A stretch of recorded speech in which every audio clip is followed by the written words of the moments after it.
All right, greetings. Welcome back to Black Bear News, where everything is connected and all the viewers are smarter than the average bear. What's going on? We're here for a good old-fashioned book reading. And we are reading The Ministry for the Future, and it's going pretty slow, but it's okay. It's okay. We're gonna keep going. Probably gonna have to eventually extend some of these to a couple hours if you guys can get with that. If we're gonna make it through this book by the end of the year. So I was hoping like end of the summer might be good, but so let's shoot for that. It's kind of longer, but good to see you. And we're just a couple folks here, and I'm gonna get into it. And I do ask if you're watching to donate $1 or more. I didn't really update. Crap. Hold on one second here. Hold on one second. Direct donate links in the. I don't know if I can change it right now. I'll fix it at the end of the show. But you can donate via the direct donate links: PayPal, Venmo, Cash App, Zelle. I appreciate it. Anyways, let's get into it. We left off chapter 26, 25, so we're going to start with 26. All right, Victory Chin checking in from Twitter. Very good. Good to see you. Going South is here. I know there's other people watching, but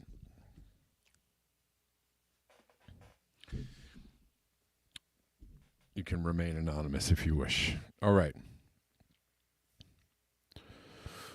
You can hide, but you can't run. There were cameras everywhere, of course. On the public transport systems, in the stores, on the streets. If he went out to get food, he would pass by surveillance cameras several times, no matter where he went. If he tried to leave the country, there would be passport control. Not so much within Europe, but still, a check would happen. If he traveled, he would eventually get checked. He had a fake passport, but he didn't trust it would work in situations like that. He was stuck here, in one of the most surveilled countries on Earth. But he had already learned where and how to hide. He had a place to live, high on the side of the Zürichberg, overlooking the city, were several blocks of community gardens.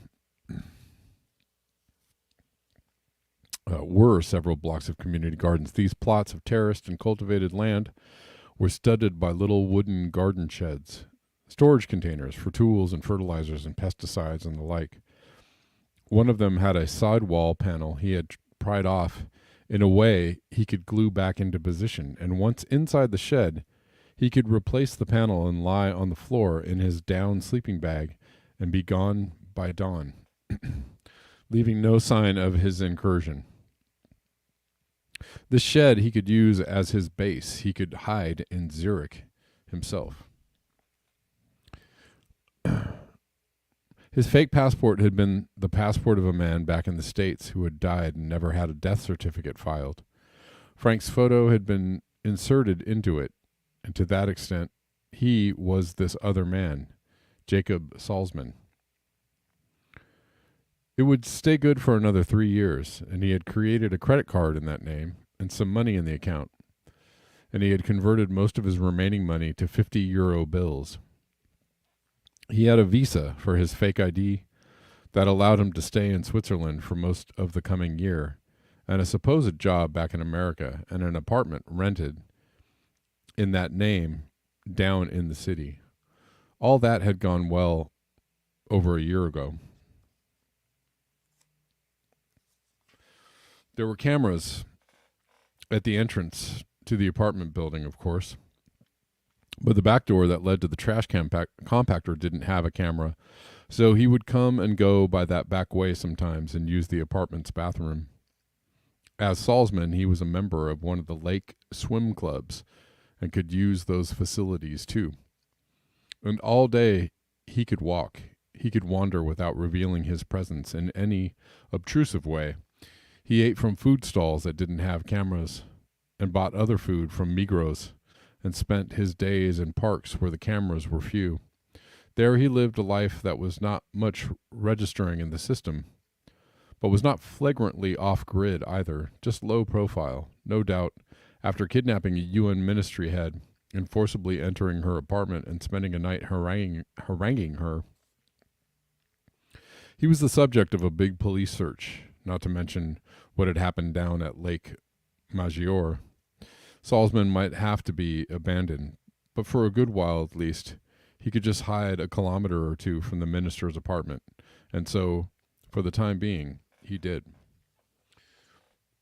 It was chapter 27.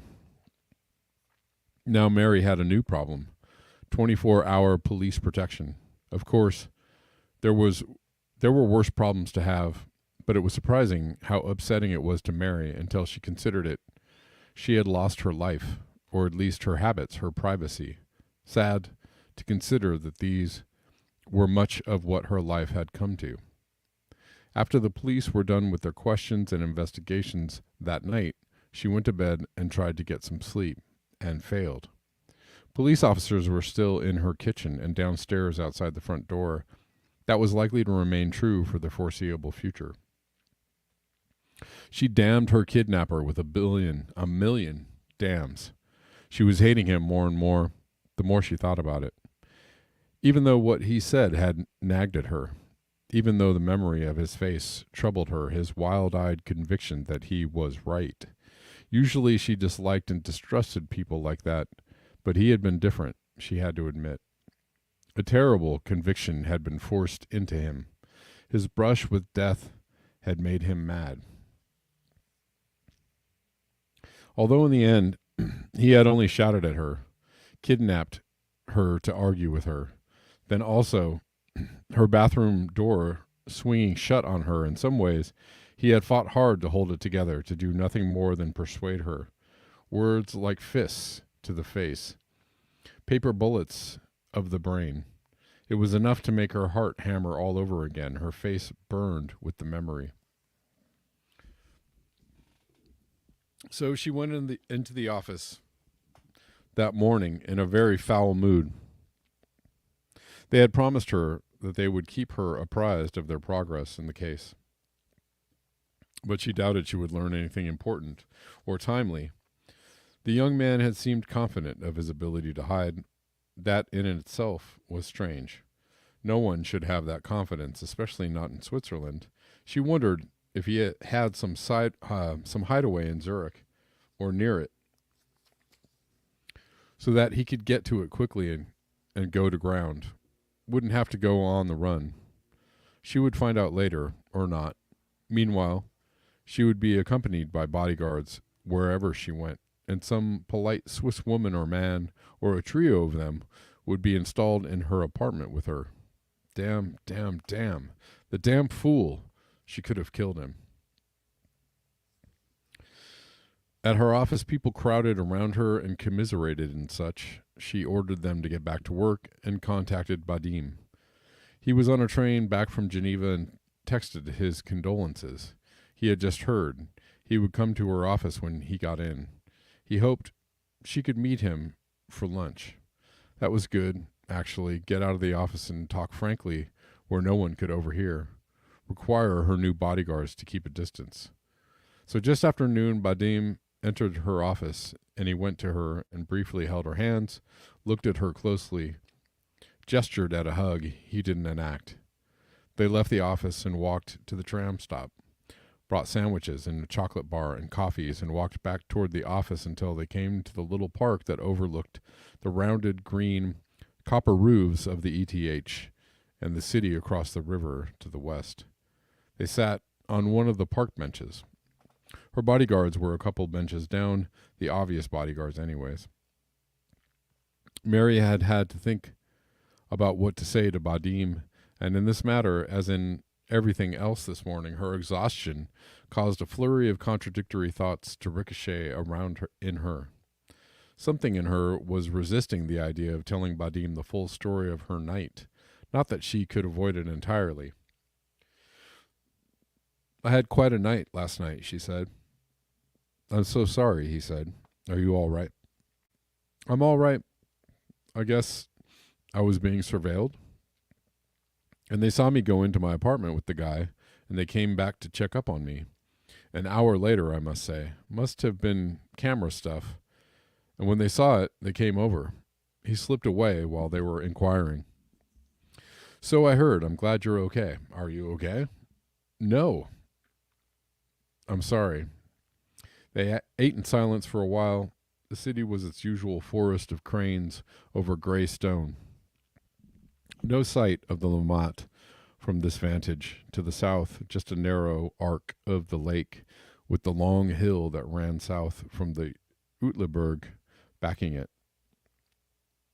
I've been thinking about our situation, she said, when she had taken the edge off her hunger, our dilemma, which is that we're charged with representing the people and animals of the future, in effect, to save the biosphere on their behalf, and we're not managing to do it.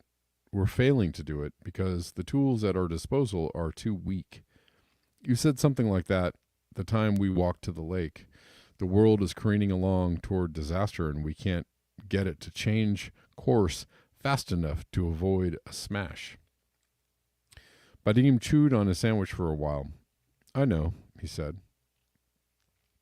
So what are we going to do about it? I don't know. She regarded him, a small dark man, very smart, very calm. He had seen a lot. He had worked for the Indian government and for the government of Nepal, which had begun as a Maoist revolutionary organization.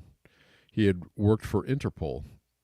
She said, trying it on, I think maybe we need a black wing. That surprised him. He looked at her for a while, blinking, and then said, What do you mean? I think we need to set up a secret division of the ministry working in secret to forward the cause. He considered it. To do what exactly? I don't know. She chewed for a while, thinking it over.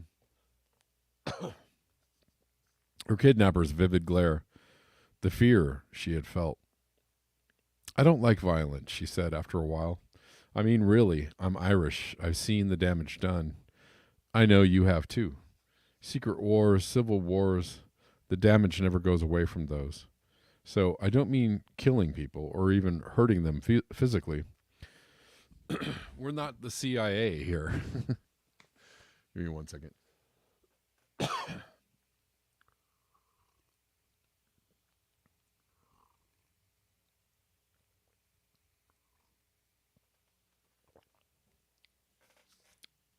I take that to imply that the CIA does kill people or hurt people physically. Nah. But still, there are other things in the black, I'm thinking. Actions that are maybe illegal. Or in some senses, ill-advised. Undiplomatic. That would nevertheless forward the cause. We could consider them in secret on a case-by-case basis and see if any of them were worth pursuing, things that we could defend doing if we got caught. He had stifled a smile, and now he shook his head a little bit. That's not sounding very black to me. One aspect of a black agency is that they must be uncatchable. Nothing can be written down, nothing can be hacked, no one can talk to outsiders. The people in charge aren't to know about them. If there is any break in the secrecy, you, as head of the agency, would have to be able to deny all involvement, even any knowledge of such a thing, without explanation or defense. You sound like you've had experience with such things. Yes, he was looking out at the city now. When was that? He regarded the gray city, thinking it over. He heaved a small sigh, took another bite of his sandwich, washed it down with a big sip of coffee. Now, he said, as if starting a sentence and then not continuing it. Now what? She said, as if he had paused for a while. After he had paused for a while, now he reported more firmly and then looked at her. Always, in other words. What do you mean? I'm sorry, I can't talk about it. She found she was standing over him. Her paper coffee cup was quivering in her hand, half squished. He was wincing as he regarded her. He glanced at her coffee as if she might sling it in his face. Tell me what you mean, she demanded in a grating voice. Now. He sighed again. Imagine that there might already be a black wing of the ministry for the future. That even I myself might have started it after you hired me as your chief of staff. You started it? No, I'm not saying that, please. I'm like everyone else. I have some friends in the office. Whatever they do as friends, it would not be quite right to tell you about, precisely so that if something got out and you were asked questions, you could honestly say that you didn't know about it. Plausible deniability. Well, no. That, I think, refers to having a good lie in hand. This would be more like proper functioning of an agency, keeping things as they should be. If ever questions were asked, which hopefully would not happen, but if they did, you would say that you didn't know about it. If there were improprieties, others would take the fall, and on you could go with the ministry undamaged. As if it would happen that way. Well, it has before, pretty often in fact. It's a common form of organization. Most unorthodox operations take place without their political heads knowing they exist. Certainly never the details, even if they're aware in a general sense that such things exist, as I thought you might be. The previous night's events all of a sudden crashed into her and shook her to the core, and she shouted, I won't be lied to. The bodyguards across the little park looked over at them. I know, Badim said, looking pinched and unhappy. I'm sorry. I haven't felt good about it. I'll tender my resignation this afternoon, if you like. Happy to fall on my sword right here and now. But I will remind you that you were just talking about the possible need for such a thing. The fuck I was, she said. She waited for her heart to slow down, thinking that over. Too many thoughts were jamming her head at once, creating something like a roar. I didn't really mean it. And even if I did, I'll be damned if I'll have secrets being kept from me in my own fucking agency. I know, he said, looking down. He took a deep breath, steeling himself. Tell me, did this not happen to you when you were a minister in Ireland's government? What do you mean? She cried. I mean, you were head of foreign affairs, wasn't it? Did you think you knew everything your agency was doing? Yes, I did. He shook his head. Surely not. Of course, I don't know for sure, but Ireland was in a civil war for a long time, and that always has aspects that are out of the country, right? So your security forces almost certainly kept things from you, and they probably understood you to be knowing about that and wanting to keep it that way. He shrugged. It's certainly been true in Nepal and India, and at Interpol, too, for that matter. Interpol was the agency Mary had hired him out of. She sat down beside him hard. Her coffee cup was smashed. Carefully, she sipped the remainder of the coffee out of one of the folded spots in the brim, put the cup on the ground. So I'm naive, is it? An innocent stateswoman in the world of real politic, which is in no doubt the reason they gave me this job. I'm not saying that. I think they assumed you knew what you were doing. So what has this black wing of yours done so far? And who does it consist of?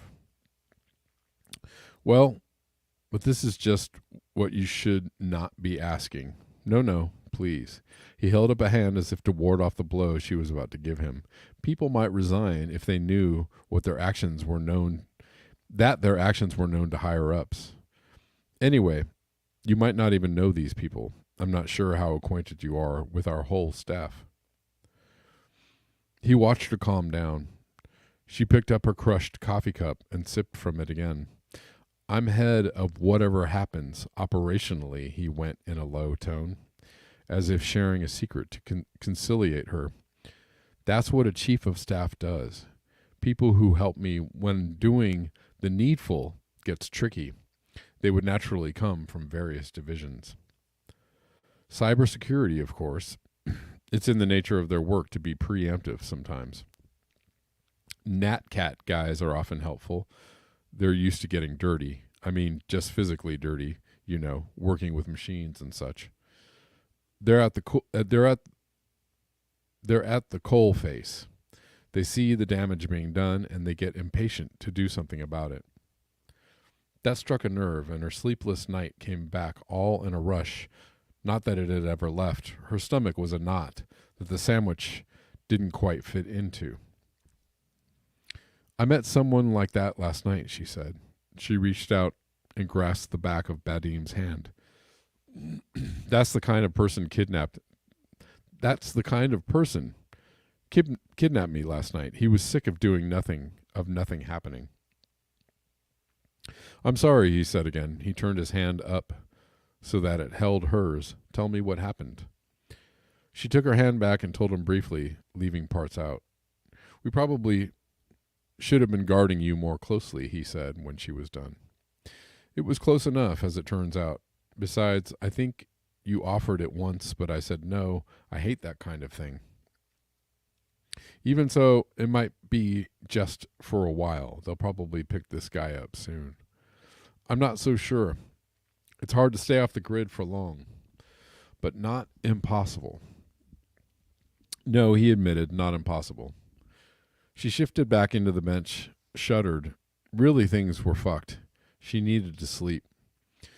But here they were. Look, she said, thinking it over. You grew up in Nepal, right? And I grew up in Ireland. In both places, there was a lot of political violence, which really means murder, right? Murder and all that follows murder. Fear, grief, anger, revenge, all that. The damage never goes away. I can tell you that, and you probably already know it. And then the better murderers in these murder contests tend to take over in the end. It's not at all clear it has ever done any good in the world at all. Badim wagged his head side to side, not agreeing with her. What? She cried. You know it's true. The damage has been tremendous. He sighed. And yet, he said, what was the damage before? And did doing some of these things lessen the damage overall? This is what is never clear. So what has this black wing of yours done? She exclaimed, suddenly frightened. I really can't say. He saw her face temporized. Possibly some coal plants have experienced problems. They've had to go offline, and the investment crowd has seen that and understood that they won't ever be good investments again. In a sense, you could say that worked. How do you mean worked? The plant stayed shut, and solar's gotten another investment boost, and new coal plant construction worldwide is down 80% since these things started happening. That could be because of the Indians' shift to solar. Yes. Has anyone been hurt or killed? Not on purpose. Has anyone been terrorized? You mean scared away from burning carbon? Yes. I think it might be good if that had happened, don't you? But how? Well, what really scares people is financial. What really scares people is being fucking kidnapped. Granted, threat of violence. Although access to their memory, if people get cut off from that, they are definitely scared. Fuck. So you're playing the God game. Excuse me? Playing God. Putting people through experiences they think are real, then seeing what they do. Maybe, but it wouldn't be just to see what they do. It would be to make them change. So you terrorize them. Well, but terrorism means killing innocent people to scare other innocent people into doing what you want. That's what it means today, right? It isn't just boo in the dark. No, I suppose not, but you scare people. You use intimidation. If we had, it might be a good thing. It might be doing the needful, as you were pointing out yourself, I think. She nodded. She remembered the young man from the night before. He had scared her, no doubt about it, on purpose, to get her attention. In fact, he had had to calm her down a little, maybe just to get started, so that she would better take in what he had wanted so desperately to convey to her. He had wanted her to pay close attention to what he was saying, so that she wouldn't forget it. A mammal never forgets a bad scare, and they were mammals. And indeed, she would not be forgetting. I just had that done to me, she said. That man wanted to scare me. It sounds like it. It worked, she said, looking at him. He looked back, letting her think that over. She considered it. She felt like her stomach was going to implode. All right, she said, look, I want to know what's going on. I'll lie if it comes to that, or take the hit if need be, but I want to know. Do you really? I do. You have to promise you'll tell me. Do you promise? For a long time he didn't speak. He looked out at the city, then at the ground. Finally, all right, he said, I'll tell you what you need to know.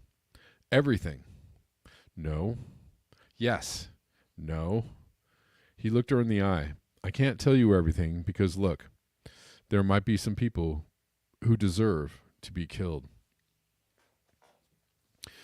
She stared at him. The sandwich inside her was getting trash compacted, it felt like. It would be better if she could just throw it up. Finally, she said, maybe I can help you to focus this program better than it is now. I know some things now that I didn't yesterday. I'm truly sorry about that. Don't be. There are things I should have known all along. Maybe. She thought it over. Fuck. I know. But, well, we have to do something more than we've been doing. I think maybe so. Because right now, we're losing. It's a fight, that's for sure.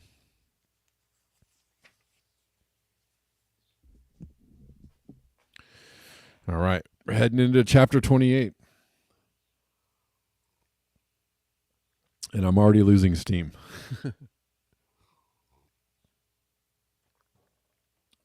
That's all right.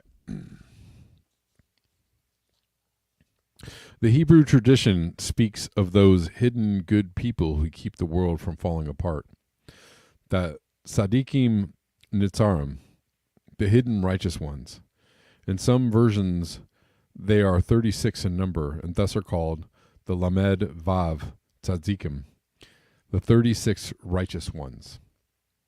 Sometimes this belief is connected with the story of Sodom and Gomorrah, and God's promise that if he could be shown even 50 good men in these cities, and then 10, and then 1, he would spare them from destruction. Other accounts refer to the idea that the Talmud and its frequent references to hidden anonymous good actors. The hidden quality of the Nitzarim is important. They are ordinary people who emerge and act when needed to save their people, then sink back into anonymity as soon as their task is accomplished. When the stories emphasize that they are 36 in number, it is always included in the story that they have been scattered across the earth by the Jewish diaspora and have no idea who the others are. Indeed, they usually don't know that they themselves are one of the 36, as they are always exemplars of humility, anava. So if anyone were to proclaim themselves to be one of the Lamed Vav, this would be proof that actually he was not. The Lamed Vav are generally too modest to believe that they could be one of these special actors. And yet this doesn't keep them from being effective when the moment comes. They live their lives like everyone else, and then, when the crucial moment comes, they act. If there were other secret actors influencing human history, as maybe there are, we don't know about them. We very seldom get glimpses of them, if they exist. They may just be stories we tell ourselves, hoping that things might make sense, have an explanation, and so on. But no, things don't make sense like that. The stories of secret actors are the secret action.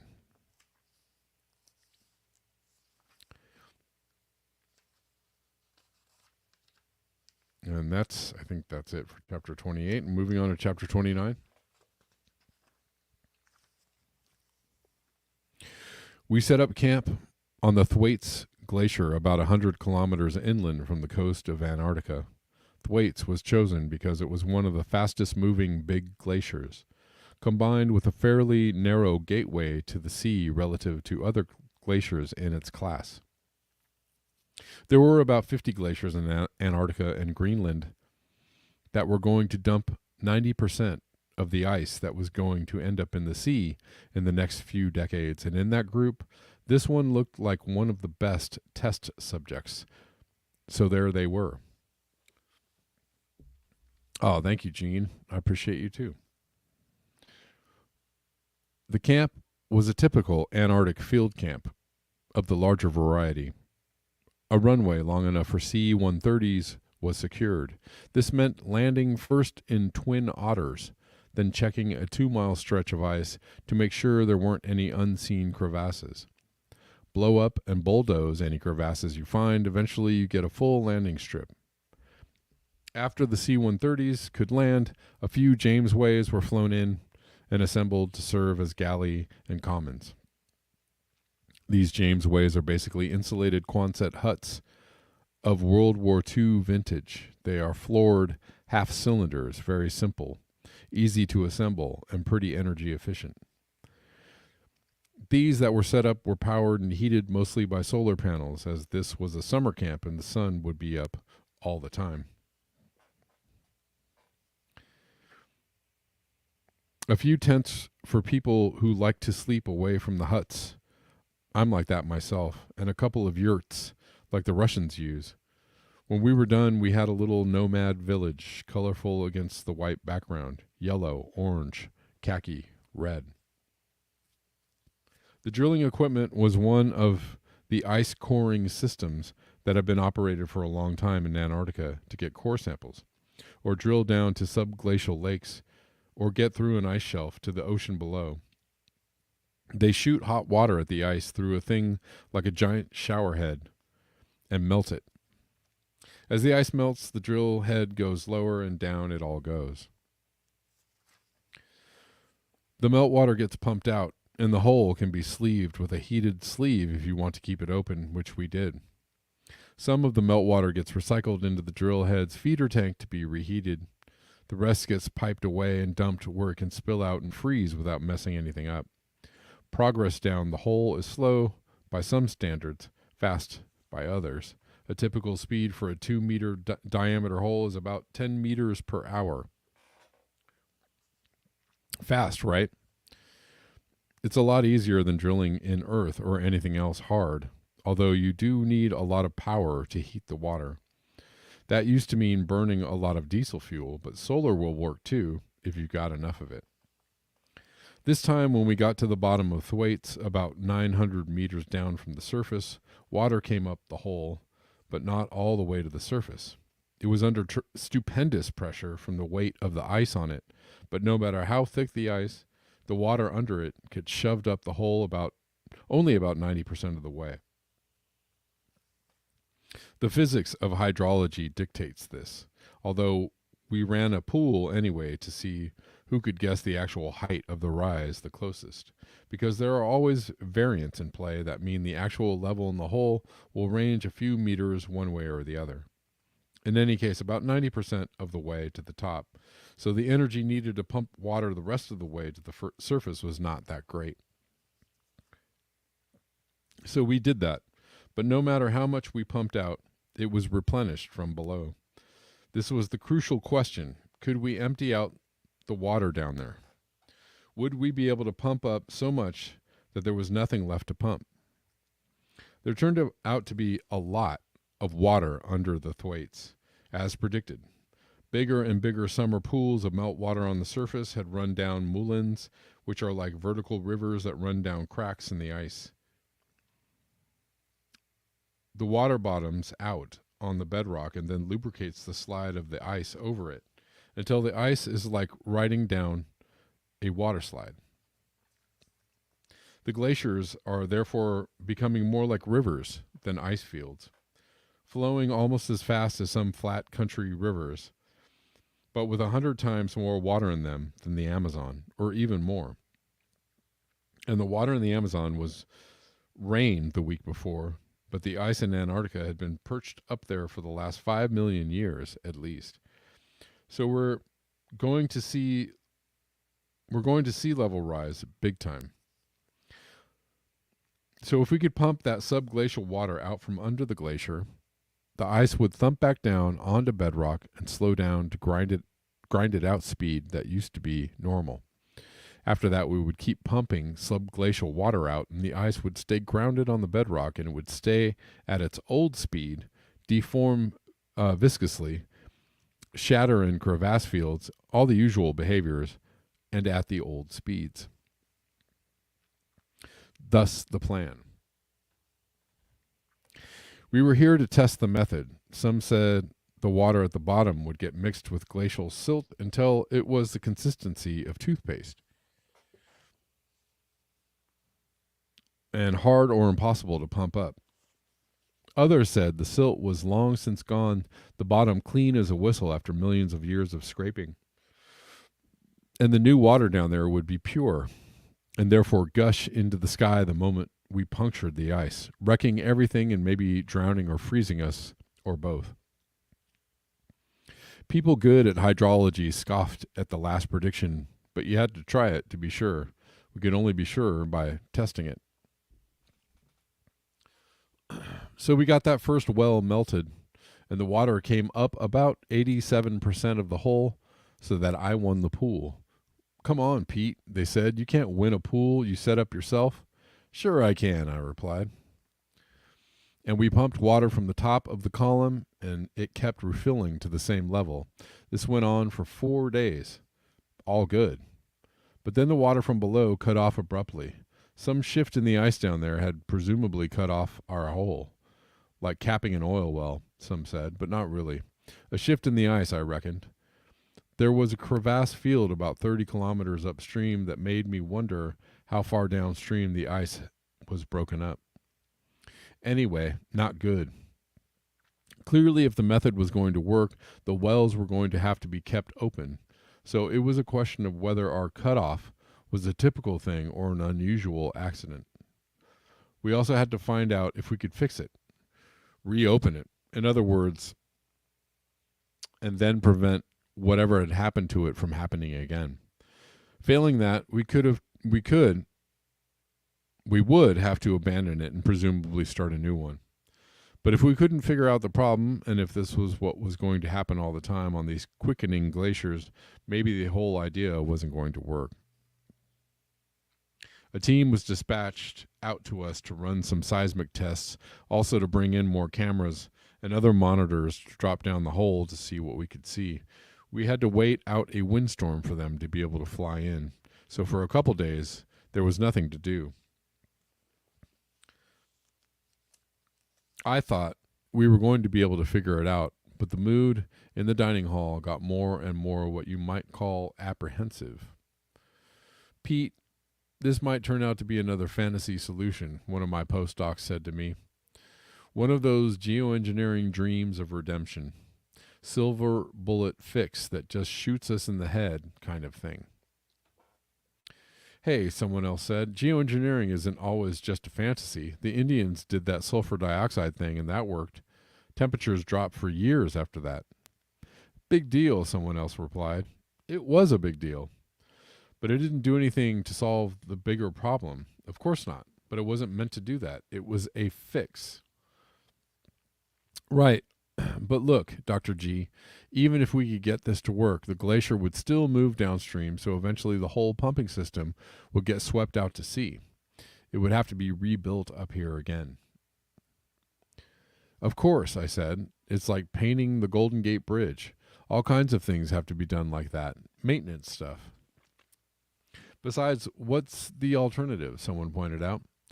It'll cost a ton. What's cost? I said. Postdocs can be so stovepiped. It wouldn't be funny if it weren't so alarming. I clarified reality for them. Look, if you have to do something, you have to do it. Don't keep talking about costs as if that's a real thing. Money isn't real. Work is real. Money is real, Dr. G. You'll see. This method is the only way that will work. But it didn't work. It cut out on us. Yes, but this was just the start. If at first you don't succeed, you'll never get funded again. All right. So that was chapter 29. Take a sip of tea and check out the chat. What's up, guys? I see y'all. Going South is here. Gene's here.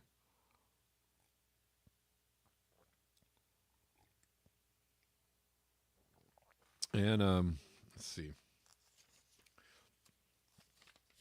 Maybe do a couple more chapters and then we'll call it on the day. This is chapter 30.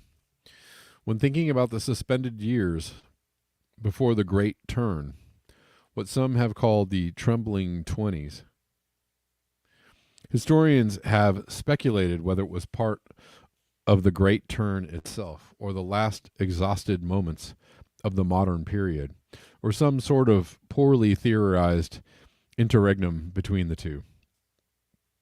Comparisons have been made to the period 1900 to 1914, when clearly the 20th century had not yet properly begun, and people were unaware of the stupendous catastrophe approaching. The calm before the storm, but there is nothing like consensus here. Of course, attempts are always made to divide the past into periods. This is always an act of imagination, which fixes on matters geological, ice ages and extinction events, etc. Technological, the Stone Age, the Bronze Age, the Agricultural Revolution, the Industrial Revolution. Dynastic, the imperial sequences in China and India, the various rulers in Europe and elsewhere. Hegemonic, the Roman Empire, the Arab expansion, European colonialism, the post-colonial, the neo-colonial. Economic, feudalism, capitalism. Ideational, the Renaissance, the Enlightenment, modernism, and so on. These are only a few of the periodizing schemes applied to the flux of recorded events. They are dubiously illuminative, perhaps, but as someone once wrote, we cannot not periodize. And as this appears to be true, the hunt is on to find out how we can best put this urge to use. Perhaps periodization makes it easier to remember that no matter how massively entrenched the order of things seems in your time, there is no chance at all that they are going to be the same as they are now, after a century has passed, or even 10 years. And if, on the other hand, things feel chaotic to the point of dissolution, it is also impossible that some kind of new order will not emerge eventually, and probably sooner rather than later. If things feel like this or that, these feelings too are linked to periodization, because our feelings are not just biological, but also social and cultural, and therefore historical. Raymond Williams called this cultural shaping a structure of feeling. And this is a very useful concept for trying to comprehend differences in cultures through time. Of course, as mammals, we feel emotions that are basic and constant: fear, anger, hope, love, but we comprehend these biological emotions by way of language, thereby organizing them into systems of emotions that are different in different cultures and over time. Thus, for instance, famously, romantic love means different things in different cultures at different times. Consider ancient Greece, China, medieval Europe, anywhere. So, how you feel about your time is partly or even largely a result of that time's structure of feeling. When time passes and that structure changes, how you feel will also change. both in your body and in how you understand it as a meaning. Say the order of your time feels unjust and unsustainable and yet massively entrenched, but also falling apart before your eyes. The obvious contradictions in this list might yet still describe the feeling of your time quite accurately if we are not mistaken. Or put it this way, it feels that way to us. But a little contemplation of history will reveal that this feeling too will not last for long. Unless, of course, the feeling of things falling apart is itself massively entrenched, and to the point of being the eternal or eternally recurrent individual human's reaction to history, which may just mean the reinscription of the biological onto the historical. For we are all definitely, always, falling apart, and not massively entrenched in anything at all. All right, chapter 31.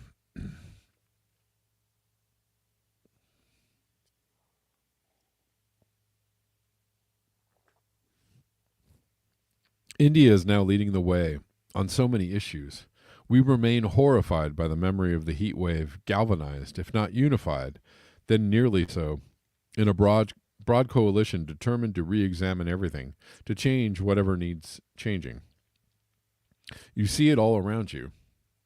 The situation is partly an accident of history, admittedly, in that BJP was in power when the heat wave hit, and so they were associated with it. With whatever justice, who can say? And yet, as a result, they were thrown out of power and discredited forever, such that hopefully they will never come back. And likewise, good riddance to their RSS fake traditional Hinduistic ethnic nationalist triumphalism. It was not the true Indian way, as all see now, or most. The heat wave made the revulsion against that pernicious nonsense very great. The true Indian way has always been syncretic, right from the very beginning of our civilization. Meanwhile, the Congress Party was clapped out, a thing of the past, its heroic era buried for decades of corruption, or by decades of corruption. Possibly a cleaning up can someday happen for the party that did so much for India. But that's for another time, a work in progress. In any case, the upshot, post-heat wave, was a complete loss of faith in both Congress and the BJP, such that the world's biggest democracy was left with no nationally dominant party. This was an opportunity, as many realized, and the work being done now has been accomplished by the creation of a broad coalition of forces, many of them representing very large Indian populations which never had much political power before, or even very good political representation. The energy from this new coalition is palpable everywhere. Things are changing. And there are good models to study and use. Indian models. Kerala has been big in this regard as a high-functioning state for almost a century now, devolving power to the local, and the state government alternating in a scheduled way between left and Congress leadership. Much has been taken from Kerala and applied nationally. Then also Sikkim and Bengal have been developing an organic regenerative agriculture that, at the same time it provides more food than before, also sequesters more carbon in the soil, and this too has been taken up across the country. Indian agriculture moving into its post-green revolution is also a giant step towards independent subtropical knowledge production, achieved in collaboration with Indonesian and African and South American permaculturalists, and its importance going forward cannot be overemphasized. Land reform is part of that, because with land reform comes a return to local knowledge and local ownership and thus political power. The new agriculture is also labor intensive, as to a certain extent people must replace the power of fossil fuels and pay close attention to small biomes. And of course, we have that labor power and that close attention. especially as the caste system is once again acknowledged to be a bad remnant of our past, a remnant also very associated with BJP, who, along with selling our country to global financial predators, also demonized so many ethnicities and told so many Indians that they really weren't Indian.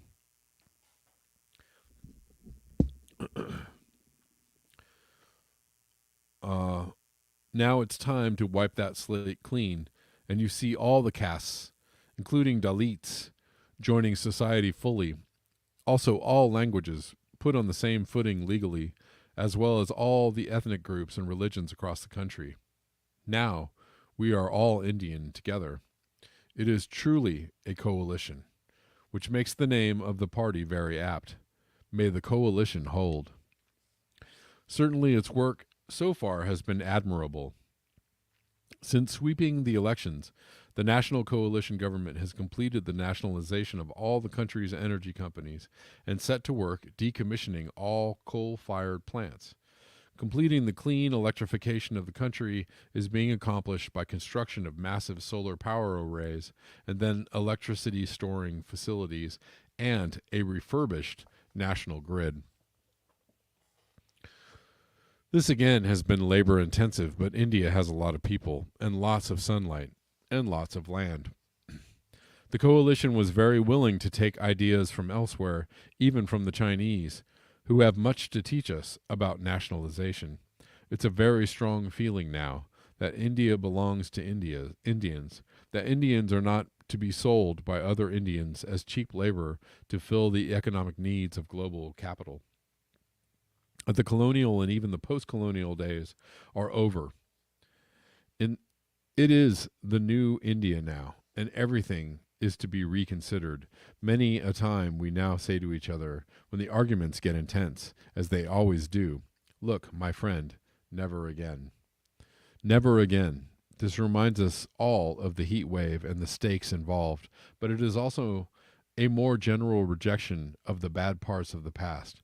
Never again, we remind each other, and then go on to consider, so what must we do here to get to an agreement and act on it?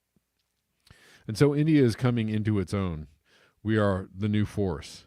People around the world have begun to take notice. This too is new.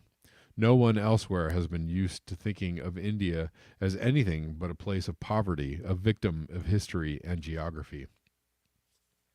But now they are looking at us with a little bit of confusion and wonder. What is this? A sixth of humanity on one big triangular patch of land, caught under the blazing sun, cut off by a mighty range of mountains. Who are these people? A democracy? A polyglot coalition? Wait, can it be? And what can it be? Do we make the Chinese, who so decisively stepped onto the world stage at the start of this century, look dictatorial, monolithic, brittle, afraid? Is India now the bold new leader of the world? We think maybe so. All right, guys. That's going to do it for today. I'm going to see if I have anybody to thank. We made it to just about an hour, which is about all I can muster at the moment. I suddenly am feeling so dang tired.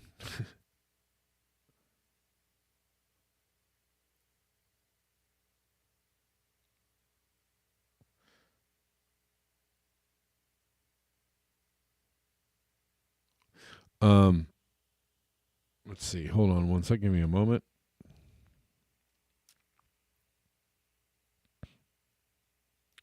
Anyways, thank you guys for tuning in. And I will see you on Monday at the regular time. Monday, 4 p.m.